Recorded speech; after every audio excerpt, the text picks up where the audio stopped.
Bien,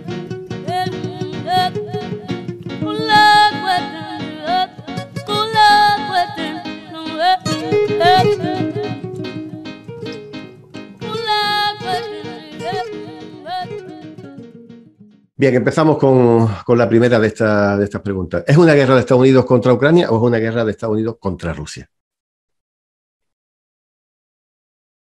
Bueno, evidentemente, si Estados Unidos y también Europa han mandado evidentemente más de 100.000 millones de dólares en armas, ¿quién está financiando al Estado? Que es Estados Unidos. ¿Quién está mandando, quién está entrenando a sus tropas? Aunque a veces le dan una pequeña formación de 3 meses y la mandan allí a la picadora de carne. ¿Quién está enviando a los mercenarios? Y a veces los mercenarios no son solamente reclutados por Estados Unidos o por Europa. A veces esos mercenarios simplemente son militares de la OTAN a los que le cambian los galones, le cambian los sellitos y los mandan a la guerra, ¿no? Evidentemente también hay mucha gente de Estados Unidos, mucha gente de Europa como asesores de campo. Estados Unidos es quien está proporcionando a través de sus redes satélites, está proporcionando los puntos en los que hay que disparar, fundamentalmente con los satélites, perdón, con los misiles inteligentes, con los HIMARS y con ese tipo de artillería que se puede redirigir a través de drones y a través de satélites. Por supuesto, ¿quién está proporcionando GPS, Internet, que también sirve para localizar, en este caso, al enemigo ruso, que se hace a veces directamente con parte del ejército, pero otras veces se hace, como en este caso, con empresas privadas, como las que ya conocemos de Starlink, que es quien está ahora mismo dando gratuitamente, al menos eso dice el señorito, está dando gratuitamente este soporte a Ucrania para que le gane la guerra a Rusia, aunque bueno, la posición de Elon Musk es que hay que negociar y hay que reconocer lo que está sucediendo en el terreno y la república que se han proclamado independientes. Bueno, y por supuesto, ¿quién está dando apoyo diplomático y mediático? Pues evidentemente lo está dando Estados Unidos fundamentalmente. A ver, con esto me refiero a que si no llega a ser por la intervención norteamericana, el conflicto entre Ucrania y Rusia se habría acabado a los 2 o 3 meses de comenzar. Ahora, con la lluvia de armas que está llegando cada día más potente y con la lluvia de dólares que está cayendo, hace 2 o 3 días se aprobaron un par de miles de millones de dólares, con todo eso, más la avalancha de mercenarios, como ya sucediera bueno, prácticamente en toda la guerra de Oriente Medio. Aquí lo que se ha trasladado es justamente el mismo modelo del ISIS, de Al-Qaeda, etcétera, que nos meten a mercenarios neonazis, que son los que están intentando mantener un poco el tipo en el escenario bélico en Ucrania. En fin, es una guerra de Estados Unidos desde el principio hasta el final. Y ya diré, no solamente desde el momento en que se han empezado a mandar armas, sino desde mucho tiempo antes. Ahora lo iremos viendo. A ver, ¿por qué Estados Unidos quiere cargarse a Rusia o en su momento a la URSS, ¿no? Mira, a mí me gusta... Bueno, en mi charla siempre poner muchas frases de gente concreta y de gente, evidentemente, no de nuestra cuerda, porque entonces, bueno, porque la verdad está ahí fuera, hay que buscarla, y si se sabe un poquito rebuscar, al final nos damos cuenta de qué va esta vaina, ¿no? A ver, Harry Truman decía, cuando él se hace presidente norteamericano después de la muerte de Eisenhower, justamente dentro al final de la guerra, él decía que si Alemania se ve que iba ganando la Segunda Guerra Mundial, había que estar ayudando a la URSS. Pero si la URSS iba ganando a Alemania, había que hacer lo contrario, había que ayudar a Alemania.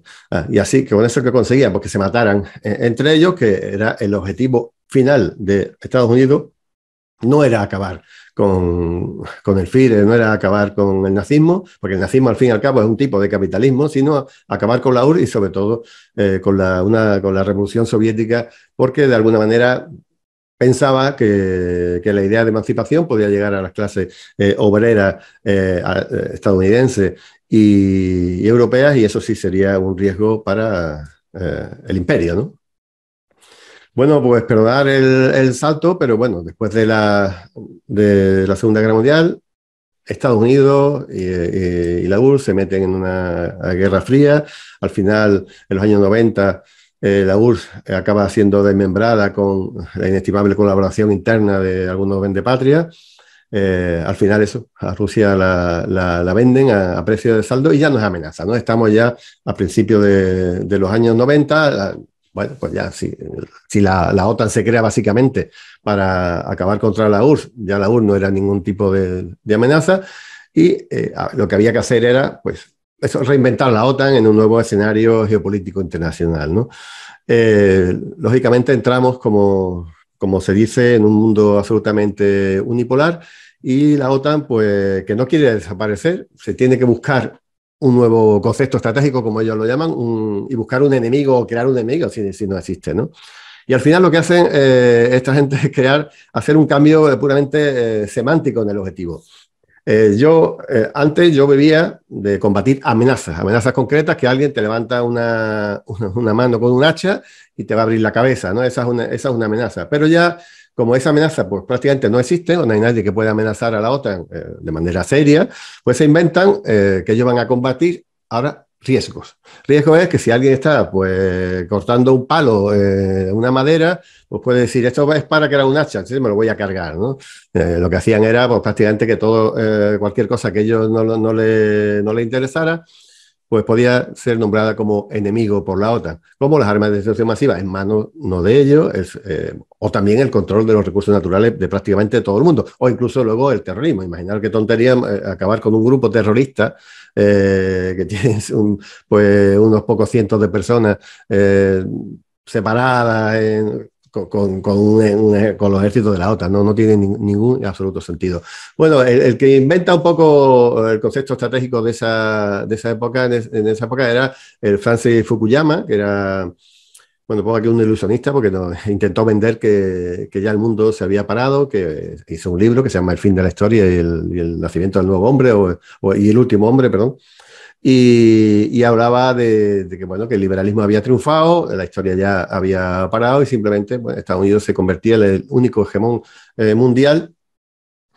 Y esto, bueno, en cierto modo, ha podido ser un poco así hasta los momentos en los que estamos viviendo ahora. De hecho, Fukuyama ha tenido que hacer otro libro un poco desdiciéndose de lo que él había contado, y nosotros siempre combatimos esa visión que él tenía de ese mundo estable, porque siempre había muchos sujetos revolucionarios en multitud de lugares del planeta, que si a lo mejor no había en Europa, porque Europa estaba más que anquilosada o más que muerta, pero en otros lugares del mundo, en América Latina, en África o en Asia, la cosa tenía mucho por decir, y así ha sido, ¿no? hasta la fecha.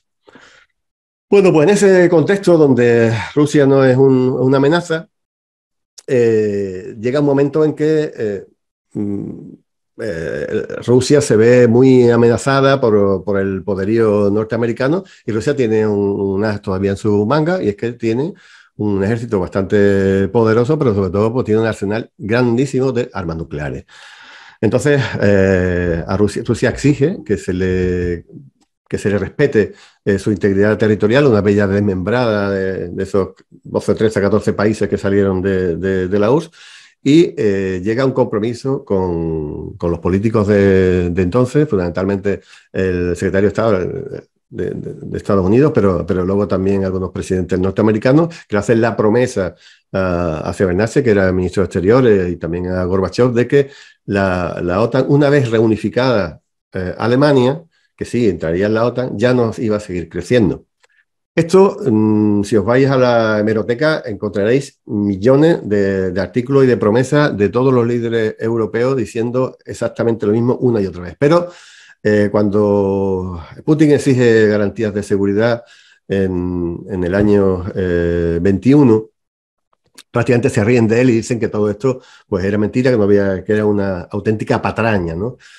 Sin embargo, bueno, pues hay mucha gente que se dedica a buscar en documentos, en archivos, etcétera, y aparecen en algunos documentos clasificados en poder de la National Security Archive de Estados Unidos, donde dice que había garantías por escrito dadas de que la expansión de la OTAN hacia el este no se iba a producir, y esa garantía la da pues Jay Baker, George Bush, Robert Gates, François Mitterrand, Margaret Thatcher, John Hart, Charles John Major, Manfred Werner, etcétera, etcétera, etcétera, en muchos sitios. Pero este aquí también que esa serie de garantías al final aparecen en un documento.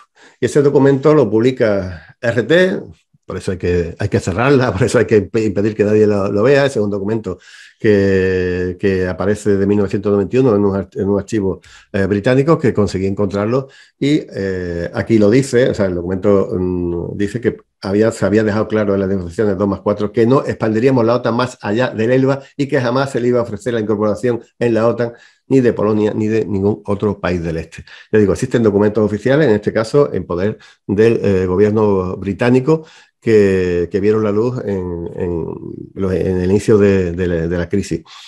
Así que es cierto que hay una promesa de seguridad incumplida y que Rusia lo vio como una auténtica amenaza contra su propia existencia como país.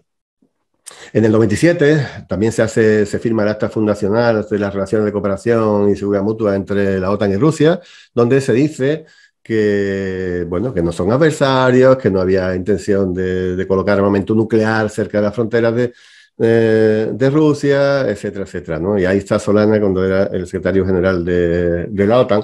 Pero finalmente, lo que se aprueba en ese momento, cuando Estados Unidos está un poco en esa tesitura desde el año 91, 92, etcétera, al final se aprueba la doctrina Wolfowitz, donde se dice que Rusia es un enemigo y siempre va a ser un enemigo.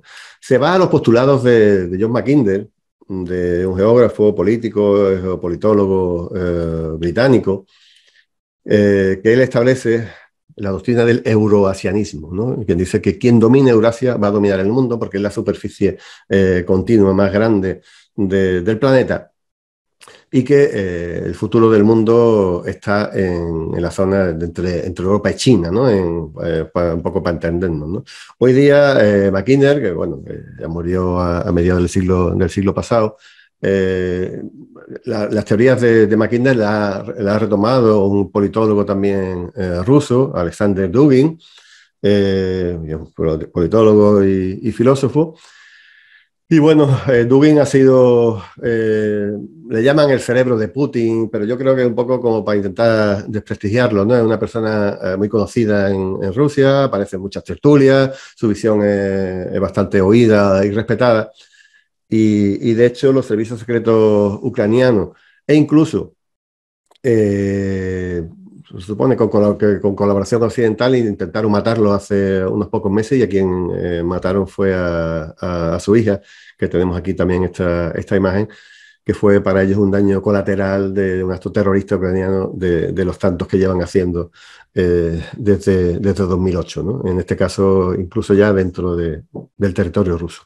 Pues Dugin es el padrino del neo-euroasianismo, ya digo que él recoge las teorías de Mackinder y bueno, hace una filosofía es más bien casi politólogo, él habla de superar los nacionalismos por un lado, el fascismo, el comunismo y el liberalismo, y habla de la cuarta teoría política, de una nueva manera de concebir los estados y donde mete a la cultura, mete a la religión, etcétera, etcétera. Y bueno, esa es ahí donde se aferra Estados Unidos y rompe toda esa época de buena voluntad que tenía con Rusia, hasta el punto de que la doctrina de Wolfowitz aparece Rusia como un auténtico enemigo.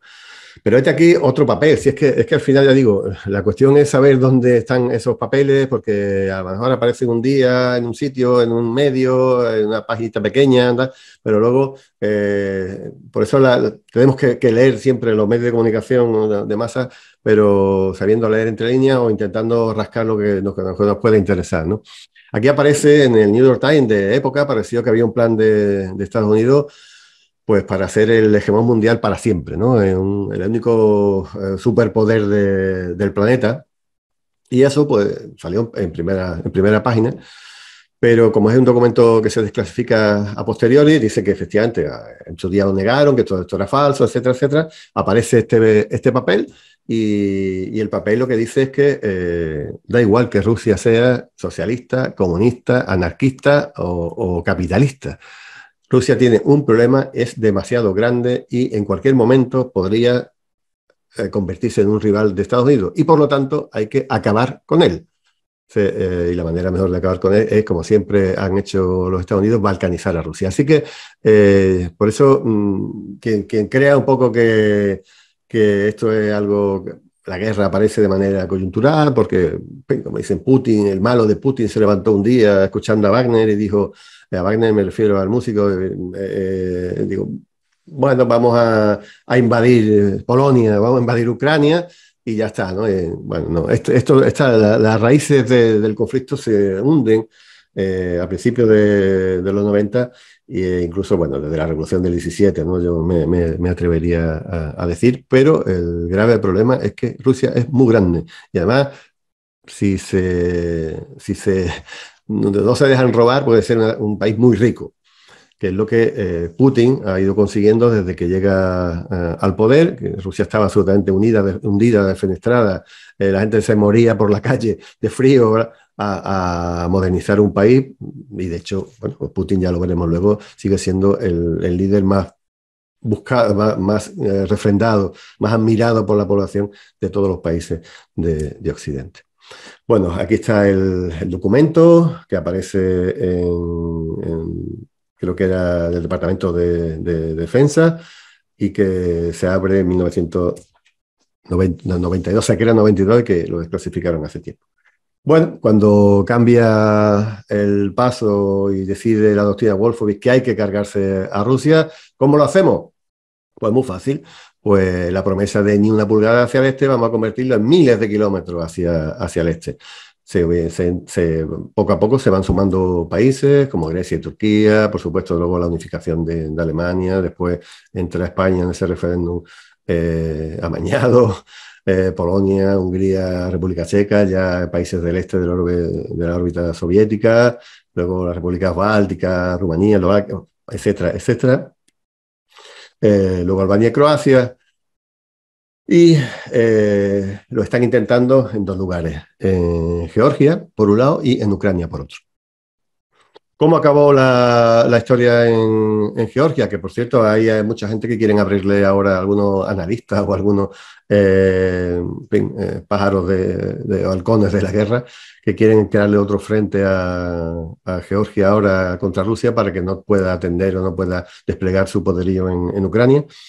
Pero bueno, la cuestión es que lo que sucedió en Ucrania es que había un presidente, Saakashvili, si no recuerdo mal, que intenta cargarse a la población rusa y Rusia pues tiene que acudir en ayuda de su propia población, porque realmente, aunque vivieran en Georgia, no dejaban de ser rusos, muchos de ellos tenían la doble nacionalidad, sale a proteger a esta ciudadanía o a estas zonas de mayoría rusa, y al final hay dos repúblicas o dos regiones, Osetia y Abjasia, que de facto se independizan de Georgia, ¿no? Pues aquí justamente pasa algo parecido.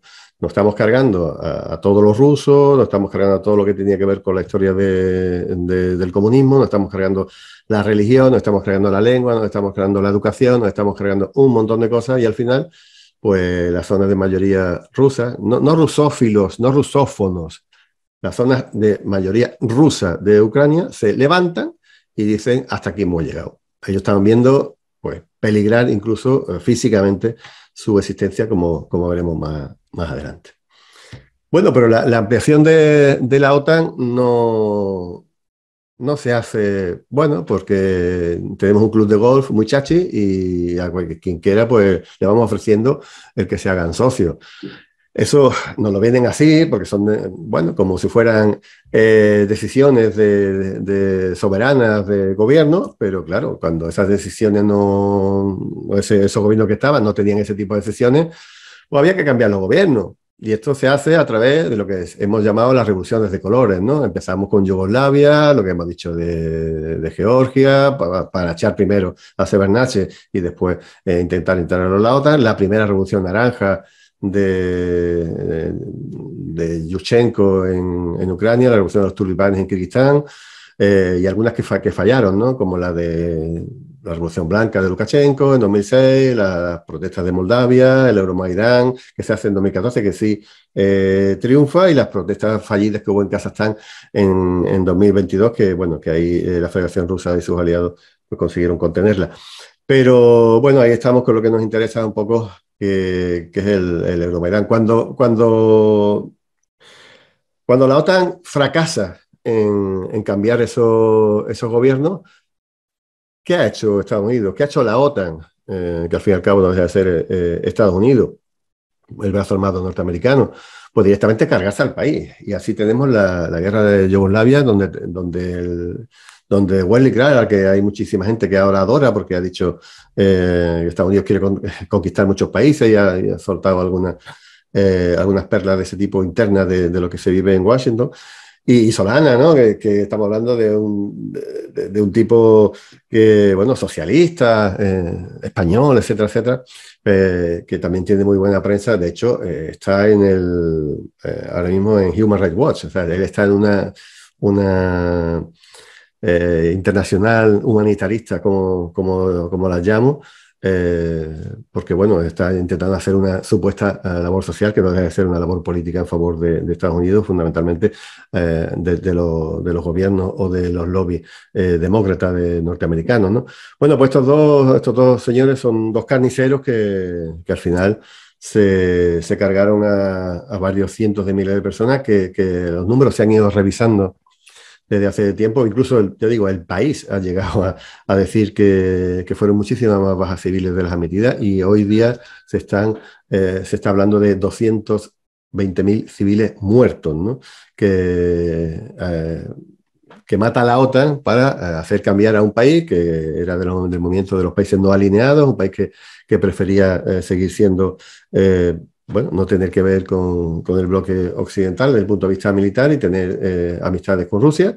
Pero, bueno, como se negó, se le montó una revolución y se lo cargaron, ¿no? Bueno, otros 200 y pico mil se ha cargado la OTAN, también de civiles en Afganistán. Y parece que aquí el que está matando a civiles es Rusia, ¿no? Bueno, y que tiene que pagar por ello cuando Estados Unidos y Europa jamás han pagado por ello en ningún sitio.